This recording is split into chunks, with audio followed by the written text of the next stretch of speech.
जैसा कि हमने पिछले एपिसोड में देखा था कि रॉयल कैपिटल में आस्था, नोएल और तो और यूनो की पूरी गैंग गई होती है। वहाँ पे वो लोग मिलते हैं विजर्ड किंग से और विजर्ड किंग उनसे मिलने के बाद उनको डेकोरेशन वाले सेलिब्रेशन में लेके चले जाते हैं। वहाँ पे वो लोग मिलते हैं बहुत सारे नोबल से और इन सब नोबल्स का रैंक अप हुआ होता है। फिर उसके बाद ये लोग सब मिलके वहाँ पे खाना खा रहे होते हैं और तभी नोबल्स लोग नोएल की बेइज्जती करते हैं और इसी बीच में आस्था का इन सबसे अनबन हो जाता है और इसी बीच में दो कैप्टन भी एक दूसरे से झगड़ा करने लगते हैं। लेकिन तभी उनको नोटिस मिलता है कि उनके सिटी के ऊपर अटैक हो रहा है। तो वो लोग जब बाहर निकलते हैं तो वो लोग देखते हैं कि ये मास्क वाला बंदा एक छोटी बच्ची के ऊपर हमला कर रहा होता है और तभी ही आस्था वहां पे आता है इस बच्ची को बचाने के लिए। तो इसके बाद क्या होने वाला है चलिए देखते हैं। फिर हमें दिखाते हैं कि आस्था वहां पे पहुंचने के बाद वो बच्ची को अपने पास ले लेता है और इस मास्क वाले बंदे को बोलता है कि मैं तुझे अभी हराने वाला हूँ। तभी ये मास्क वाला बंदा बोलता है कि अच्छा तो तुम वही लड़की हो जिसके बारे में मैंने बहुत सुना था, जिसके पास मैजिक बिल्कुल नहीं है। ऐसा बोल के ये बंदा बहुत सारे कॉर्प्स को वहां पे समन कर देता है और वो सारे के सारे कॉर्प्स आस्था के ऊपर अटैक करते हैं, लेकिन आस्था उन्हें काट देता है अपने स्वॉर्ड के साथ। फिर हमें अगले सीन में दिखाते हैं कि बहुत सारे नॉर्मल से पब्लिक के ऊपर ये सब कॉर्प्स अटैक कर रहे होते हैं ज़ॉम्बीज,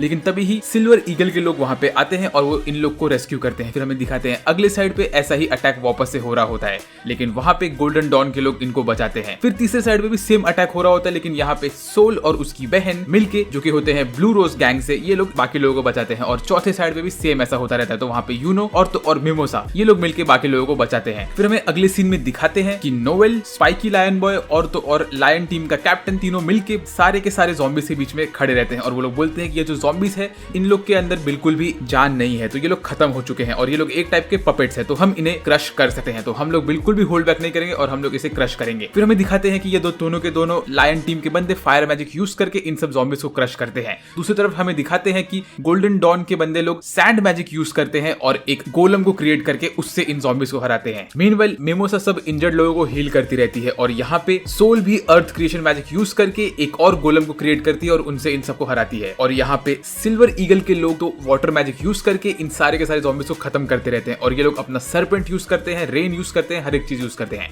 मीनवाइल हमारा लायंस का कैप्टन फ्लेम मैजिक यूज करता है और वो सब के सब ज़ॉम्बीज़ को जलाने लगता है और ऐसे ही ऑलमोस्ट सारे के सारे ज़ॉम्बीज़ वहां से खत्म हो जाते हैं। तो सारे के सारे इंसान लोग इन लोग को प्रेज करते हैं। तभी ही हमारे स्पाइकी फ्लेम बॉय को आस्था की आवाज सुनाई देती है, तो वो बोलता है कि अरे ये तो मेरे राइवल की आवाज है। ऐसा बोल के वो उस जगह भाग के जाता है और तभी वो देखता है कि आस्था अपने बड़े से स्वॉर्ड के साथ सारे के सारे ज़ॉम्बीज़ को काट रहा होता है। तो वो बोलता है कि मेरा राइवल तो बहुत स्ट्रॉन्ग है। तभी ही आस्था जाता है मास्क वाले बंदे के पास और उसको बोलता है कि तुम इन सब इनोसेंट लोग के ऊपर क्यों अटैक कर रहे हो। ऐसा बोल के वो मास्क बॉय की तरफ अटैक करने के लिए भागता है, लेकिन तभी ही मास्क बॉय कोई तो भी कर्स स्पेल फेंकता है आस्था के ऊपर और आस्था का गाल थोड़ा कट जाता है और तभी ही वो बोलता है कि अब एंट्री होने वाली है नंबर 4 की, जो कि है जिमी। और ऐसे ही एक खतरनाक ज़ॉम्बी जमीन में से बाहर निकलता है और तभी ही मास्क बॉय बोलता है कि तुम इन सबको इनोसेंट बोल रहे हो, जो भी इंसान मेरे मैजिक को नहीं समझ सकता है वो सब मेरे लिए पापी है। फिर हमें उसके बाद दिखाते हैं कि सारे के सारे मैजिक नाइट्स ने ऑलमोस्ट सारे ज़ॉम्बीज़ को खत्म कर दिया होता है और मिमोसा भी सारे के सारे इंजर्ड लोगों को हील कर रही होती है। मीनवाइल हमें इस साइड दिखाते हैं कि आस्था का जो गाल पे अटैक हुआ होता है उससे खून लगातार निकलता रहता है। तभी ही मास्क बॉय बोलता है कि आस्था तुम्हें जिमी का कर्स लग चुका है, इसके वजह से तुम्हारा खून बहता ही रहेगा। और उसके बाद जिमी बहुत सारे कर्स एनर्जी छोड़ता है आस्था के ऊपर, लेकिन आस्था उन सबको अपने स्वॉर्ड से काटता रहता है। और तभी ही मास्क बॉय अपने जिमी को बोलता है कि जिमी इस बंदे को मारने के पहले तुम उसके पीछे जो वो लड़की खड़ी है उसको खत्म करो। तो जिमी अपने अटैक को छोटी बच्चे की तरफ करता है, लेकिन आस्था उसको बचाने के लिए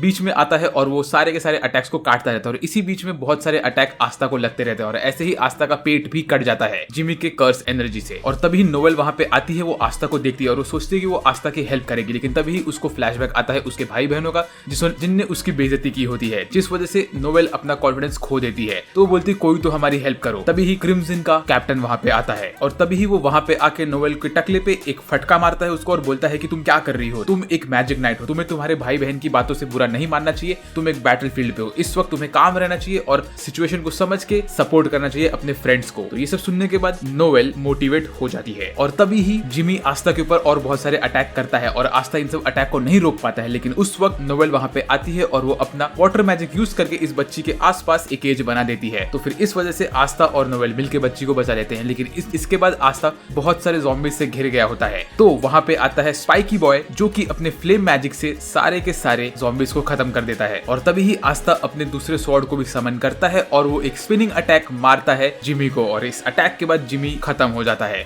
तो फिर आस्था बोलता है कि अब ओए मास्क वाले तेरी बारी है, लेकिन तभी ही मास्क वाला बंदा एक और बंदे को समन करता है और इस टाइम वो जिस ज़ॉम्बी को समन करता है उसका नाम होता है एल्फ्रेड। और ये वाला ज़ॉम्बी कुछ ज्यादा ही खतरनाक होता है क्योंकि ये होता है नंबर 2 का ज़ॉम्बी और एल्फ्रेड यूज कर पाता है लाइटनिंग मैजिक। वेल, अगर वीडियो में मजा आ रहा है तो सब्सक्राइब करो यार, हम लोग का गोल है कि हमें 1 लाख सब्सक्राइबर्स तक पहुंचना है और हम वहां तक पहुंच जाएंगे आपके हेल्प के थ्रू, तो कर दो ना सब्सक्राइब। फिर हमें अगले सीन में दिखाते हैं कि जो सिल्वर ईगल्स का कैप्टन होता है वो बोलता है कि यार ये तो बहुत ही स्ट्रेंज चीज है, ये लोग जो भी ज़ॉम्बी थे ये लोग बहुत वीक है और इनका पॉपुलेशन बहुत ज्यादा है, तो मुझे ऐसा लग रहा है कि ये लोग का ये तो मकसद हो ही नहीं सकता कि ये लोग इनसे अटैक करके हमारे किंगडम को हराना चाहते हैं। यहाँ पे जिस बंदे ने अटैक किया है उसका कुछ और मकसद होने वाला है। तो मुझे तो समझ गया कि ये जो अटैक हुआ है ये असल में एक डिस्ट्रैक्शन है और यहाँ पे जो असल बंदे ने अटैक किया है वो कुछ और ही करना चाहता है जो हमें आगे मालूम पड़ेगा। फिर उसके बाद हमें दिखाते हैं कि जो किंगडम का असली किंग होता है वो बोलता है कि यार विज़र्ड किंग कहाँ पे गया ऐसे खतरनाक सिचुएशन में, वो मुझसे दूर गया हुआ है, उसे तो सबसे पहले मेरे पास भाग के आना चाहिए और मुझे प्रोटेक्ट करना चाहिए। और तभी हमें दिखाते हैं कि जो किंग होता है ये बड़ा ही पादरी टाइप का होता है। ये किंग 2 लड़कियों के बीच में बैठ के एकदम कमजोर इंसान की तरह बातें करता है। तो तभी ही विज़र्ड किंग का असिस्टेंट बोलता है कि सर आपकी देखभाल हम लोग करेंगे। फिर उसके बाद हमें अगले सीन में दिखाते हैं कि जो हमारी खाने वाली लड़की होती है जिसका नाम चार्मी होता है वो पहुंच जाती है किंगडम के किचन में और वहां पे वो देखती है कि वहां के शेफ लोग खाना बना रहे होते हैं। तभी ही उसमें से जो मेन शेफ होता है वो बोलता है कि मैं ये खाना बना के सारे मैजिक नाइट्स को दे दूंगा और वो लोग बहुत खुश हो जाएंगे। लेकिन उसके आसपास के लोग उससे कहते हैं कि सर प्रॉब्लम ये है कि असल में सारे के सारे मैजिक नाइट्स यहाँ से भाग चुके हैं और वो लोग गए हैं सिटी को बचाने के लिए। तो ये सुन के वो शेफ थोड़ा उदास हो जाता है, बोलता है कि मेरा खाना कौन खाएगा। तभी चार्मी वहां पे आती है और बोलती है ये खाना मैं खाऊंगी। तो फिर वो शेफ चार्मी के लिए स्पेशली खाना बनाता है और तभी हमें अगले सीन में दिखाते हैं कि आस्था एल्फ्रेड से लड़ता रहता है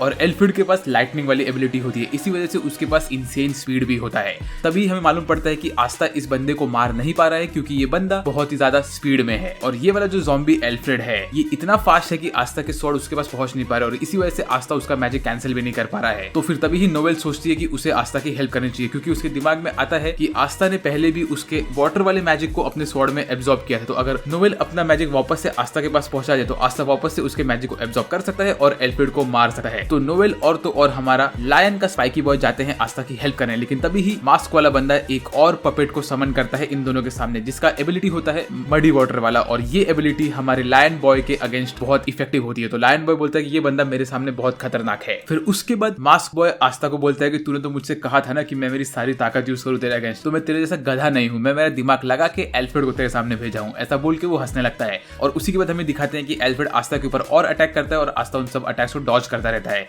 लेकिन अब इस वक्त एल्फ्रेड अपनी सारी की सारी अटैक को अपने अंदर चार्ज अप करता है और वो खतरनाक अटैक करने वाला होता है आस्था के ऊपर और आस्था रेडी होता है इस अटैक को झेलने के लिए। लेकिन तभी ही हमारा क्रिम्सन क्लैन का कैप्टन वहां पे आता है और वो एक सिंगल फायर अटैक में एल्फ्रेड को खत्म कर देता है। और यहाँ पे आने के बाद लायंस का कैप्टन आस्था से बोलता है कि प्लीज मुझे माफ कर दो, मैंने तुम्हारे ओपोनेंट को खत्म कर दिया और तुम्हारे फाइट को इंटरवीन किया है, लेकिन मैं नहीं चाहता था कि मैं इतने खतरनाक मैजिकल नाइट को यहाँ पे खत्म होने दूं, इसीलिए मुझे ये फाइट के बीच में आना पड़ा। वेल आस्था, तुम बहुत ही ज्यादा अच्छे हो और तुमने कहा था ना कि तुम्हें विज़र्ड किंग बनना है, तो इसका ये मतलब है आस्था कि तुम अब से मेरे भी राइवल हो। और इस डायलॉग के बाद से मैं तो लायंस के कैप्टन का बहुत बड़ा फैन बन गया हूँ क्योंकि ये बंदा बहुत ही इंसेन है, ये है असली गीगा चैड। उसके बाद लायंस का कैप्टन जाता है मास्क बॉय के सामने और बोलता है आस्था अब बाकी का फाइट तुम मेरे ऊपर छोड़ दो। ऐसा बोल के कैप्टन अपने आप को फायर अप करता है और फिर इसके बाद आस्था तो बहुत खुश रहता है क्योंकि लायन बॉय ने आस्था को अपना राइवल बोला होता है। तो आस्था बोलता है कि एक कैप्टन ने मुझे अपना राइवल बोला है तब तो मैं बहुत खुश हूँ। ऐसा बोल के आस्था बोलता है कि नहीं सर, मैं भी आपके साथ फाइट करूंगा। लेकिन तभी ही लायन बॉय उसके सर पे उसे फटका मारता है और बोलता है कि तुम इस बार फाइट करने की कंडीशन में नहीं हो, तुम बहुत हार चुके हो, तो तुम रेस्ट करो, बाकी तुम मेरे ऊपर छोड़ दो। तो आस्था लायन बॉय की बात मान लेता है और फिर उसके बाद लायन बॉय मास्क बॉय से पूछता है कि तुम कौन हो, जरा बताओ मुझे। तो मास्क बॉय बोलता है कि तुम तो मुझे पहचान नहीं रहे हो, लेकिन 6 साल पहले मैंने मैजिक नाइट का टेस्ट दिया था और मैं एक फॉर्मर मैजिक नाइट हूँ और मैं पर्पल गैंग में था और मेरा नाम रेडियस है। तभी ही लायन बॉय बोलता है कि हाँ मुझे तुम याद आ रहे हो, तुम वो बंदे हो जो कि एक कॉमनर था और जिसके पास नोबल से भी ज्यादा मैजिकल पावर थी। फिर इसके बाद मास्क बॉय बोलता है कि लेकिन मुझे पर्पल गैंग ने अपनी टीम में लेने के बाद निकाल दिया था। वो लोगों ने बोला था कि मेरा जो मैजिक है वो बहुत डेंजरस है और उसे सील कर देना चाहिए। वो लोगों ने सिर्फ मुझे टीम से निकाला, वो लोगों ने तो मुझे इस किंगडम से भी बाहर निकाल दिया था। वेल इसीलिए मैं इस किंगडम के ऊपर बदला लेने के लिए आया हूँ। ऐसा बोल के मास्क बॉय समन करता है अपने नंबर 1 वाले पपेट को और तभी ही लायन बॉय अपने भाई से पूछता है कि तुझे मेरी मदद की जरूरत है क्या, तो उसका भाई उसको ना बोल देता है। फिर इसके बाद लायन बॉय बोलता है कि चलो ठीक है, अब मैं मेरी पूरी इंटेंसिटी यूज कर सकता हूँ। ऐसा बोल के लायन बॉय अपने फ्लेम स्पिरिट को समन करता है अपने पीछे और मुझे ऐसा लग रहा है कि ये एक फ्लेम स्पिरिट है, लेकिन ये फ्लेम स्पिरिट नहीं भी हो सकता है और ये सिर्फ लायन बॉय की फायर पावर हो सकती है। और तभी ही लायन बॉय यूज करता है फ्लेम क्रिएशन मैजिक एक लियो रूगनेस। लेकिन और ये अटैक बहुत ही ज्यादा खतरनाक होता है, लेकिन इस अटैक को भी मास्क बॉय रोक देता है, क्योंकि जो उसके पीछे नंबर 1 बंदा होता है जिसका नाम काल होता है, वो असल में होता है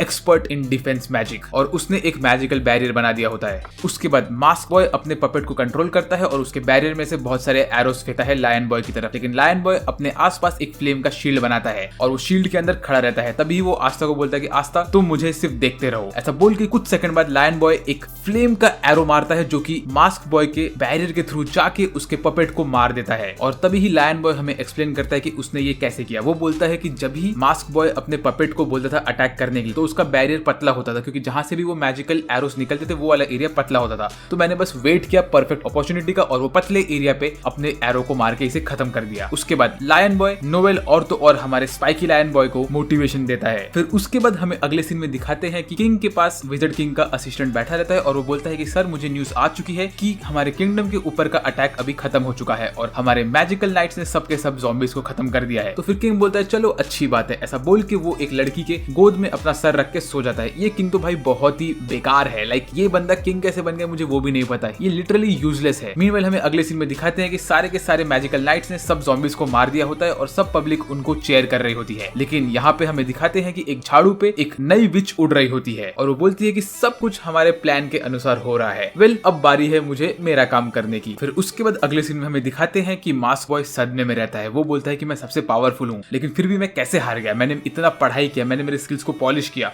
उसके बाद भी मैं कैसे हार गया। तभी हमें दिखाते हैं कि स्पाइकी लायन बॉय और तो और नोवेल दोनों ही मिलके इस मडी वाटर वाले पपेट को हराने की कोशिश करते हैं। तो नोवेल अपना वाटर मैजिक यूज करती है स्पाइकी बॉय के ऊपर और स्पाइकी बॉय भाग के जाता है मडी वाटर वाले पपेट की तरफ और वो उसको अपने फ्लेम अटैक से पूरा का पूरा इवेपोरेट कर देता है। उसके बाद लायंस का कैप्टन दोनों नोवेल और तो और स्पाइकी बॉय दोनों को ही बोलता है तुम लोगों ने बहुत अच्छा काम किया है और दोनों के दोनों मिलके कैप्टन को सैल्यूट करते हैं। फिर कैप्टन जाता है और वो मास्क वाले बंदे को अपने बाइंडिंग मैजिक से पकड़ लेता है। फिर उसके बाद कैप्टन जाता है मास्क बॉय के पास और बोलता है कि अब मैं तुझसे बहुत सारे क्वेश्चन पूछने वाला, लेकिन उसके पहले मुझे तेरा ग्रिमरोर लेना पड़ेगा। और ये देख के मास्क बॉय छटपटाने लगता है, बोलता है कि मेरा ग्रिमरोर मत लो। लेकिन जैसे ही लायंस का कैप्टन वो ग्रिमरोर खोल के देखता है तो उसके अंदर सिर्फ एक ही पेज होता है और एक ही स्पेल होता है। तो वो बोलता है कि तो तुम एक ही स्पेल पढ़ सकते हो। तो ये सुनने के बाद मास्क बॉय बोलता है कि तू मुझे नीचा मत दिखा, ऐसा मत कर वैसा मत कर। लेकिन फिर तभी ही आस्था वहां पे आता है और बोलता है कि तूने पावर के लिए बहुत सारे लोगों की जान ली है, तुझे शर्म आनी चाहिए। और तभी ही मास्क बॉय के कान में एक ईयर पीस होता है जिसमें से उसको एक बंदा बोलता है कि तुमने तो हार मान ली है। वेल जो भी हुआ हो गया, अब बाकी का काम मेरा है, ऐसा वो बोलता है। और ये आवाज आस्था भी सुन पाता है। फिर हमें अगले सीन में दिखाते हैं कि हमारे बाकी के मैजिक नाइट्स मस्त खुश रहते हैं कि लोग उन्हें प्रेस कर रहे होते हैं और उन्होंने काम अच्छे से कर लिया होता है। लेकिन तभी ही यूनो को कुछ तो फील होता है, उसका ग्रिमरोर हिलने लगता है। तो यूनो अपने ग्रिमरोर के पास देखता है और तभी ही सबके पैर के नीचे से ब्लैक कलर का ऑरा निकलता है और वो सारे के सारे मैजिक नाइट्स को वहां से टेलीपोर्ट करके किंगडम से 150-200 किलोमीटर दूर फेंक देता है। और ये चीज को हमारा लायन बॉय और तो और स्पाइकी लायन बॉय सेंस करते हैं कि बाकी के सारे मैजिक नाइट्स का माना अचानक से गायब हो गया है। और तभी हमें अगले सीन में दिखाते हैं कि ये जो विच उड़ रही होती है अपने झाड़ू पे, वो बोलती है चलो अब मुझे मेरा काम शुरू करना चाहिए। ऐसा बोल के वो एक मैजिक यूज करती है जो कि होता है ऐश मैजिक, और वो इस मैजिक से सारे के सारे इंसानों का उम्र खींचने लगती है और बोलती है कि तुम्हारे उम्र से मेरी उम्र लंबी होगी। और सबके सब इंसान बूढ़े होने लगते हैं। वो ऐसे ही एक कपल की भी उम्र खींच लेती है और वो उस लड़के से जाके फ्लर्ट करने की कोशिश करे, लेकिन वो लड़का विच को बिल्कुल भी भाव नहीं देता है। तो विच उसकी भी उम्र खींच लेती है। उसके बाद विच देखती है कि यूनो वहां पे आया होता है और यूनो उसे रोक रहा होता है। तो विच बोलती है ओ माय, तुम तो बहुत हैंडसम हो और तुम मेरे टाइप के हो, तो क्या तुम मेरे साथ बाहर चलोगे? तो यूनो उसके रिप्लाई में बोलता है नहीं, क्योंकि यूनो एक गीगा चैड है। और यूनो बोलता है कि ओए बुड्ढी, अगली बार तू मुझसे ऐसा बोलना भी मत। यूनो तो यार असली सिग्मा मेल निकला। फिर उसके बाद हमें दिखाते हैं कि विच बहुत सारे कर्स वाले मैजिक यूज करती है यूनो के ऊपर और उन सबसे यूनो पे अटैक करती है। तो यूनो अपने आप को बचा के वहां से भागता रहता है और वो विच भी यूनो का पीछा करती रहती है। तो यूनो उससे पूछता है कि तुम्हारा ऑब्जेक्टिव क्या है? तो वो बोलती है कि हम एक पर्टिकुलर इंसान को यहाँ से लेने के लिए आए हैं। वो बोलती है कि मैं तुम्हें ये नहीं बताऊंगी वो पर्टिकुलर इंसान कौन है। फिर हमें अगले सीन में दिखाते हैं कि लायंस का कैप्टन मास्क बॉय से पूछताछ करता है। उसको बोलता है कि मुझे ये बताओ कि तुम्हारा ये साथी कौन है जिसने ये स्पेशल मैजिक यूज किया है और सारे के सारे मैजिक नाइट्स को यहाँ से टेलीपोर्ट कर दिया है। तो वो बोलता है कि मैं तो तुम्हें ये नहीं बताने वाला हूँ, लेकिन मैं तुम्हें ये बताता हूँ कि हमारा टारगेट कौन है। हम यहाँ पे इसलिए आए थे ताकि हम मार सके उस एक इंसान को। तो बोलता है कौन है वो इंसान? ये लोग बोलते हैं कि वो इंसान कोई और नहीं तुम ही हो, लायंस के कैप्टन। और तभी ही कैप्टन के नीचे से ब्लैक ऑरा निकलता है और वो कैप्टन को वहां से टेलीपोर्ट कर देता है और कैप्टन एक अजीब से व्हाइट वाले जगह में पहुंच जाते हैं। फिर उसके बाद हमें अगले सीन में दिखाते हैं कि यूनो वापस से इस विच के अटैक से बचते हुए भाग रहा होता है, लेकिन बहुत सारे अटैक उसे लगते रहते हैं। तभी विच बोलती है कि ये जो सारे मेरे कर्स अटैक है ये सब रैंडम अटैक्स है, इसमें से कौन सा कर्स तुम्हें लगा है वो तो मुझे भी नहीं पता, ये सिर्फ तुम्हें ही पता रहेगा। और तभी हमें मालूम पड़ता है कि यूनो की देखने की शक्ति कम हो रही होती होती है, सुनने की शक्ति कम हो रही होती है, उसे सांस लेने में दिक्कत होती है, वो उड़ नहीं पाता है और बहुत थका रहता है। ऐसे ही बहुत सारे उसके ऊपर अटैक हो रहे होते हैं। तभी यूनो को लगता है कि वो यहाँ पे खत्म होने वाला है, तो उसको उसका फ्लैशबैक आता है कि नहीं, मैं तो यहाँ पे खत्म नहीं होने वाला हूँ। और उसको ये भी याद आता है कि जैसे उसने गोल्डन डॉन टीम को ज्वाइन किया रहता है तो वहाँ के सारे नोबल्स उसकी बेइज्जती करते रहते हैं और उसे पेजेंट बुलाते हैं। वो बोलता है कि मुझे इन सबको गलत साबित करना है। और तभी वो बोलता है कि ये जो मेरे ग्रिमरोड में नया मैजिक आया हुआ है, मैं इसको यूज ही नहीं कर पा रहा हूँ। मैंने बहुत ट्राई किया लेकिन मैं इसे कभी यूज ही नहीं कर पाया। तभी यूनो एक दो अटैक करने की कोशिश करता है विच के ऊपर, लेकिन उसका एम बहुत मिस होता रहता है। तो विच उसकी बेइज्जती करती है। विच यूनो को बोलती है कि अगर तुम्हें बचना है तो तुम मुझसे भीख मांगो तो मैं तुम्हें छोड़ दूंगी। उसके बाद यूनो अपने ही सपने में डूबता रहता है क्योंकि उसे कुछ दिख नहीं रहा होता है। तो वहां पे वो देखता है कि बहुत सारा ग्रीन कलर का माना उसकी तरफ उड़ते हुए आता रहता है। तभी हमें मालूम पड़ता है कि जो विंड मैजिक यूज करते हैं वो लोग को माना डिटेक्ट करने की एबिलिटी होती है, जो कि बाकी के सारे यूजर से ज्यादा इफेक्टिव होती है। और तभी ही यूनो आसपास का सारा माना अपने पास खींचता है और तब हमें मालूम पड़ता है कि यश के जो विंड वाली स्पिरिट होती है वो यूनो के ठीक सामने खड़ी रहती है और ये हमेशा से यूनो को बता रही होती है कि उसे माना को कैसे एब्जॉर्ब करना है। लेकिन यूनो के सारे सेंसेस ऑन रहते हैं, इसी वजह से यूनो कभी इसके ऊपर ध्यान देता ही नहीं था। वो अपने आंखों से देखता रहता था आसपास। लेकिन इस स्पिरिट को समन करने के लिए यूनो को अपने मन से समन करना था इसे, जो कि वो अभी कर पाया था। और यूनो ऐसे ही एक विंड का बहुत बड़ा सा अटैक बनाता है और उससे इस विच के ऊपर अटैक कर देता है। फिर हमें अगले सीन में दिखाते हैं कि लायंस का कैप्टन वापस से उसी अजीब सी जगह में फंसा हुआ रहता है और वहां पे वो देखता है कि वहां पे एक और बंदा होता है जिसका चेहरा ये लोग हमें नहीं दिखाते हैं। और इस बंदे को देख के कैप्टन थोड़ा डर जाते हैं। फिर उसके बाद हमें अगले सीन में दिखाते हैं कि चामी आराम से खाना खा रही होती है इस किचन में और सारे के सारे शेफ वहां पे रहते हैं। और जो मेन शेफ होता है वो बोलता है कि तुम्हें जितना खाना है तुम खाओ और अगर तुम्हें और चाहिए तो मैं तुम्हारे लिए और भी बनाऊंगा। ऐसे ही चामी मस्त खुशी खुशी खाती रहती है। लेकिन तभी ही वहां पे वो विच उड़ते हुए आती है जिसने खाया होता है यूनो का अटैक। और इस वक्त ये विच एकदम से बूढ़ी दिखने लगती है। तो ये विच खड़ी होती है और बोलती है कि मेरा सारा का सारा माना खत्म हो रहा है, मुझे कैसे भी करके माना और किसी का लाइफ एनर्जी खींचना पड़ेगा। तभी वो चामी के पास देखती है और बोलती है, ओए ये लड़की तो पूरा लाइफ एनर्जी और माना से भरी पड़ी है, मैं इसका माना खींच लेती हूँ। ऐसा बोल के वो चामी के पास जाती रहती है और चामी को लगता है कि ये विच आ रही है उसके पास उसका खाना छीनने के लिए। तो चामी उसको बोलती है कि नहीं तुम मेरे पास मत आओ, मेरे पास मत आओ। ऐसा बोल के चामी उसे मना करती रहती है, लेकिन विच तो उसके करीब जाती रहती है। तो इसके बाद जो होता है वो बहुत ही इंसेन होता है। चामी अपने बच्चे वाले फॉर्म से ट्रांसफॉर्म होती है और वो एक अडल्ट फॉर्म में आ जाती है और एकदम से सीरियस हो जाती है। और ये सीन देख के तो मुझे बहुत अच्छा लगा था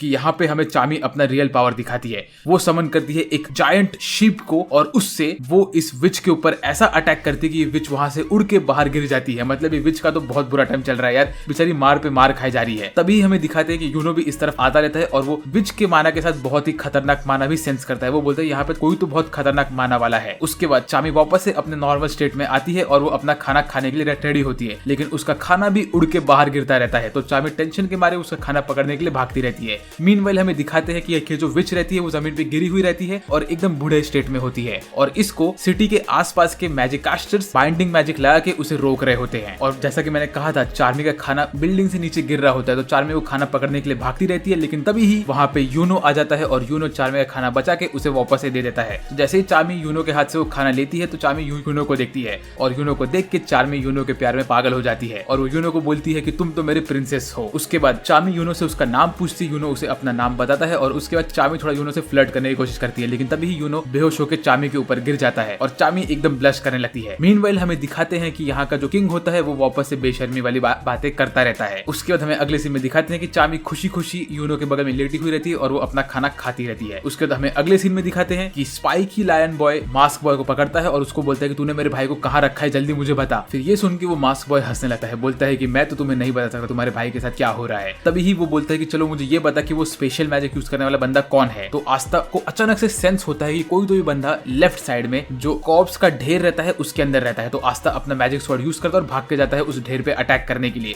और उसमें से एक बंदा बाहर निकलता है जिसने अपने मुंह पे मेकअप किया होता है और वो मरे हुए लोगों का बॉडी के जैसा दिख रहा होता है। वो बोलता है कि अच्छा तो तुमने मुझे सेंस कर लिया था। तो मुझे ये नहीं समझ में आया कि आस्था ने बगैर माना होते हुए और मैजिक होते हुए इस बंदे को सेंस कैसे किया। उसके बाद ये बंदा बोलता है कि चलो ठीक है, वैसे भी तुम्हें कोई टेंशन लेने की जरूरत नहीं है, मैं तेरे भाई को तेरे पास पहुंचा देता हूँ। ऐसा बोल के वो एक स्पेशल गेट खोलता है और उसमें से गिरता है लायंस के कैप्टन की बॉडी और इस बॉडी में लायंस के कैप्टन का राइट हाथ गायब रहता है और उसका खून बहुत बह रहा होता है। और मुझे ये देख के लग रहा है कि शायद से कैप्टन खत्म हो चुके हैं। और ये सीन देखने के बाद मुझे खुद को बहुत शौक लगा था। और ये सीन देखने के बाद जो हमारा स्पाइकी लायन बॉय होता है जिसका नाम लियो होता है वो तो एकदम सदमे में रहता है, उसे कुछ समझ में नहीं आता कि क्या हो रहा है उसके भाई के साथ। और तभी ही नोवेल वहां पे भाग के जाती है और बोलती है कि कैप्टन अभी भी शायद जिंदा हो सकते हैं क्योंकि उनका ग्रिमरोड एकदम से इंटैक्ट है, वो अभी तक खत्म नहीं हुआ है। ऐसा बोल के वो कैप्टन के आसपास कपड़ा बांधने लगती है ताकि उनका ब्लीडिंग स्टॉप कर सके। लेकिन तभी वो देखती है कैप्टन का ग्रिमरोड डिस्ट्रॉय होना स्टार्ट हो जाता है। तो इससे मुझे एक चीज समझ में है कि जब भी कोई मैजिक कैस्टर या मैजिक नाइट खत्म हो जाता है तो उसके खत्म होने के बाद उसका ग्रिमरोर भी खत्म होने लगता है। तो अगर किसी जिंदा मैजिक नाइट का हमने ग्रिमरोर को आग लगा दिया या उसे खत्म कर दिया तो क्या वो मैजिक नाइट भी खत्म हो जाएगा, ये क्वेश्चन मेरे दिमाग में आ रहा है। वेल इसके बाद तो लियो एकदम सदमे में रहता है और मास्क बॉय लियो के पास जाता है और उसे मुक्का मार के दूर फेंक देता है। मीनवेल मास्क बॉय एकदम गुस्से में रहता है और वो वापस से कैप्टन के बॉडी के ऊपर अटैक करने वाला होता है, लेकिन तभी ही हमारे स्पेशल मैजिक यूज करने वाला बंदा बोलता है कि ओए मास्क बॉय तुझे यहाँ से निकलना पड़ेगा। ऐसा बोल के वो मास्क बॉय के पैर के नीचे एक पोर्टल खोल देता है। फिर ये देखने के बाद आस्था बोलता है कि ओए तू यहाँ से भाग नहीं सकता है। ऐसा बोल के आस्था भाग के जाता है मास्क बॉय को पकड़ने के लिए, लेकिन मास्क बॉय का स्पेशल मैजिक उसे ऑलमोस्ट टेलीपोर्ट कर ही चुका होता है। तभी आस्था बोलता है कि मैं क्या करूँ कि मैं इसे रोक सकूं। ऐसा सोच के आस्था अपने छोटे वाले स्वॉर्ड को समन करता है और वो स्वॉर्ड को फेंक के मारता है इस मैजिक कैस्टर के पैर के पास, और तभी ही इसका वो मैजिकल बैरियर टूट जाता है और ये बंदा टेलीपोर्ट नहीं हो पाता है। और इसके साथ साथ आस्था अटैक करता है मास्क बॉय के ऊपर और मास्क बॉय का गाल भी काट देता है। उसके बाद जो हमारा स्पेशल मैजिक यूज करने वाला बंदा है वो एक और वॉइड खोलता है मास्क बॉय के पैर के पास, लेकिन आस्था उसे भी काट के मास्क बॉय को पकड़ता है और उसे बहुत मारता है। वो बोलते हैं कि तूने जैसे बाकी लोगों को तड़पा है वैसे मैं भी तुझे तड़ पाऊंगा। ऐसा बोल के आस्था उसे मारता रहता है। तभी हमें अगले सीन में दिखाते हैं कि ये जो स्पेशल मैजिक वाला बंदा होता है वो अपने हाथ में एक मैजिक को कॉन्सेंट्रेट करता है और वो आस्था के पीछे एक पोर्टल खोलता है और उसके थ्रू वो टेलीपोर्ट होकर आस्था के ऊपर अटैक करने वाला होता है, लेकिन तभी ही वहां पे लियो आता है, अपना अटैक करता है ये स्पेशल मैजिक करने वाले बंदे के ऊपर और उसको दूर भगा देता है आस्था से। तो फिर स्पेशल मैजिक करने वाला बंदा जिसका नाम वोल्ट होता है वो बोलता है कि मुझे कैसे भी करके रेडियस को बचाना पड़ेगा, क्योंकि मैं अभी इस वक्त रेडियस को भी नहीं हार सकता हूँ क्योंकि मैं पहले ही हमारी विच को हार चुका हूँ। और तभी आस्था और लियो दोनों ही मिलकर रेडियस के पास जाते होते हैं उसके ऊपर अटैक करने के लिए, लेकिन अचानक से इन सबको एक व्हाइट कलर का घेरा आके घेर लेता है और ये लोग बोलते हैं कि मुझे हमें बहुत ठंड लग रहा है, ये क्या हो रहा है। और उस घेरे में से निकलते हैं 5-6 नए मेजेस और ये लोग आके बोलते हैं कि अब हमें तुम्हें बचाना पड़ेगा रेडियस, तुम तो बहुत ही ज्यादा कमजोर हो। ऐसा बोल के थोड़ी रेडियस की बेइज्जती करते हैं। तो ये जो नए 5 मेज होते हैं ये लोग रेडियस के गैंग के होते हैं और इनको देख के रेडियस बहुत खुश हो जाता है। वो बोलता है कि आस्था अब तू कुछ नहीं कर सकता। मीनवेल आस्था के गाल से और उसके पेट से खून निकल रहा होता है क्योंकि उसको कर्स लग चुका होता है और वो बोलता है कि मुझे कैसे न कैसे करके कर्स को निकालना पड़ेगा। तभी आस्था अपने दोनों स्वॉर्ड को पकड़ता है और अपने गाल को और पेट को अपने स्वॉर्ड से काट देता है वो कर्स को काटने के लिए। तो ये देख के सब लोग बोलते हैं ये बंदा तो बहुत ही खतरनाक है, ये बंदा इस कर्स को काटने के लिए खुद के ऊपर खुद के स्वॉर्ड से अटैक कर सकता है, तो ये बंदे से तो हमें बच के रहना पड़ेगा। वेल उसके बाद आस्था बोलता है कि अब रेडियस मैं तुझे दिखाता हूँ मेरी असली ताकत, और अब इसके बाद क्या होगा वो जानने के लिए आपको चैनल को सब्सक्राइब करना पड़ेगा क्योंकि इसका नेक्स्ट पार्ट में बहुत जल्दी लेके आने वाला हूँ। वेल अगर आपको ये वाला वीडियो पसंद है तो प्लीज लाइक करिए वीडियो को, सब्सक्राइब करिए चैनल को और मुझे कमेंट करके बताइए कि आपको ये वाला वीडियो कैसा लगा। वेल आज के लिए मेरी तरफ से बस इतना ही। मेरा नाम है सासबेक और बात करूंगा आपसे अगले वीडियो में। तब तक के लिए बाय बाय।